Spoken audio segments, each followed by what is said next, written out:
Saya pernah iseng bertanya kepada mahasiswa, bukan di sini, di tempat lain jauh dari Pulau Jawa ini. Waktu itu saya bertanya, saudara-saudara di Fakultas Teologi ini, kuliah apa yang paling Anda sukai? Dijawab. Lalu pertanyaan kedua, kuliah apa yang paling saudara-saudara tidak suka? Saya kaget bukan main pada waktu itu, karena jawabannya yang paling tidak disukai adalah kuliah kitab suci.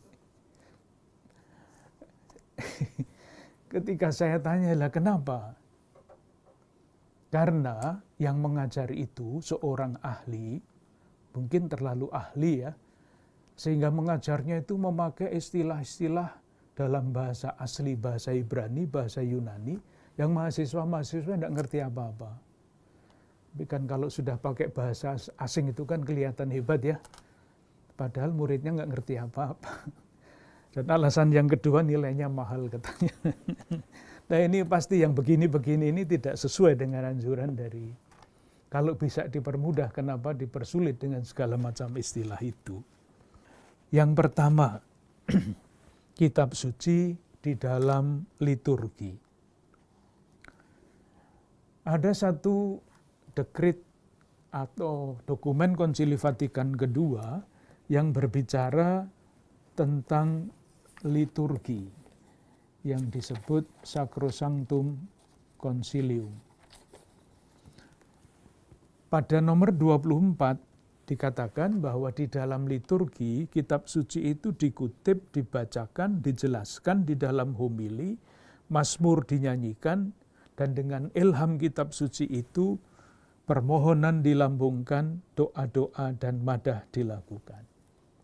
Bagus ya, Sacrosanctum Concilium. Nanti bisa dicari sendiri, nomor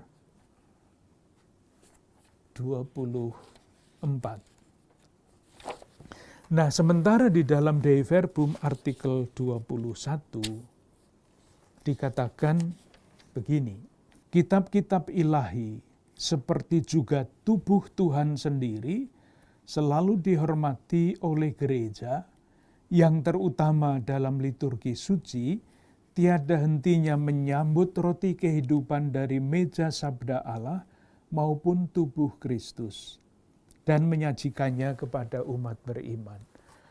Sangat menarik sebetulnya, dan sebetulnya juga bisa ditarik secara praktis, tetapi pasti tidak mudah. Yang mau dikatakan di sini adalah ibadat sabda itu disejajarkan dengan ibadat Ekaristi. Dikatakan begini, seperti juga tubuh Tuhan sendiri, kitab-kitab ilahi selalu dihormati oleh gereja. Seperti tubuh Tuhan sendiri. Jadi kitab-kitab ilahi, sabda, itu dihormati seperti tubuh Tuhan sendiri. Ini sebetulnya kalau mau sederhana, konsekuensinya ibadat sabda itu juga sangat penting, sama seperti halnya sangat pentingnya ibadat Ekaristi. Tapi sekarang kan kalau di tengah-tengah umat kita mengatakan, oh hanya ibadat sabda, hanya ibadat sabda. Padahal kalau ini diterima dengan bagus, dengan baik, dengan sungguh-sungguh, ibadat sabda itu sama pentingnya dengan ibadat Ekaristi.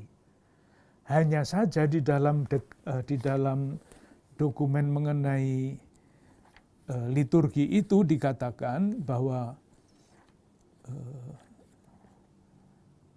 Ekaristi adalah puncak dan sumber hidup Kristiani. Nah itulah ada ada pertentangan yang tidak mudah didamaikan. Di dalam Sacrosanctum Concilium nomor 10 dikatakan bahwa hidup Ekaristi adalah puncak dan sumber kehidupan. Sementara di dalam Dei Verbum artikel 21, kitab-kitab suci, kitab-kitab ilahi itu seperti juga tubuh Tuhan sendiri. Tetapi biarlah itu dibicarakan oleh para ahli di dalam bidangnya. Tidak gampang. Nah, dalam rangka memperkenalkan kitab suci atau mengajak umat untuk mendengarkan pewartaan kitab suci di dalam liturgi, disusunlah yang sekarang kita sebut leksionarium. Jadi, kalau mengikuti perayaan Ekaristi hari Minggu, itu ada tahun A, tahun B, tahun C. Tahun A itu bacaan pokok Injilnya adalah Matius. Tahun B itu bacaan Injilnya adalah Markus. Tetapi karena Markus itu Injilnya pendek, maka Injil Yohanes juga dibacakan di situ. Tahun C itu adalah bacaan Injil Lukas. Jadi sebetulnya kalau orang Katolik pergi ke gereja setiap minggu tanpa membaca sendiri, seluruh keempat Injil itu sudah didengarkan. Dan begitu terus berputar, tahun A, tahun B, tahun C, terus kembali lagi tahun A, tahun B, tahun C. Nah, bersama-sama dengan pilihan dari kitab suci dari Injil, bacaan Injil, bacaan ketiga, dipilihlah kutipan-kutipan dari Perjanjian Lama. Jadi pilihan kutipan-kutipan yang pesannya dianggap sesuai dengan pesan Injil.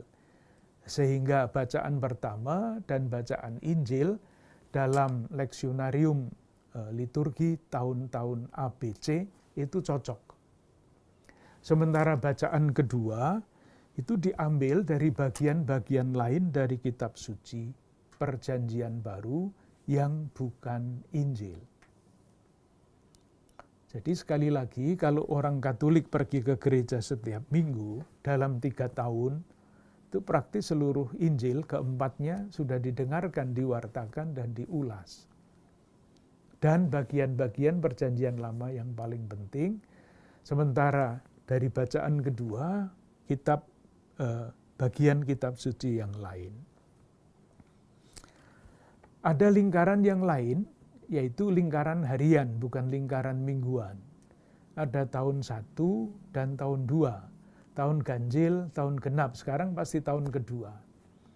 Sama, kalau umat Katolik pergi ke gereja setiap hari atau membacalah sekurang-kurangnya renungan harian setiap hari menurut kalender kitab suci, kalender liturgi, maka dalam waktu 2 tahun sebagian terbesar dari kitab suci itu sudah terbacakan. Itu peranan kitab suci di dalam liturgi, sehingga liturgi itu mendapat inspirasinya dari kitab suci, dan pembangunan jemaat juga demikian.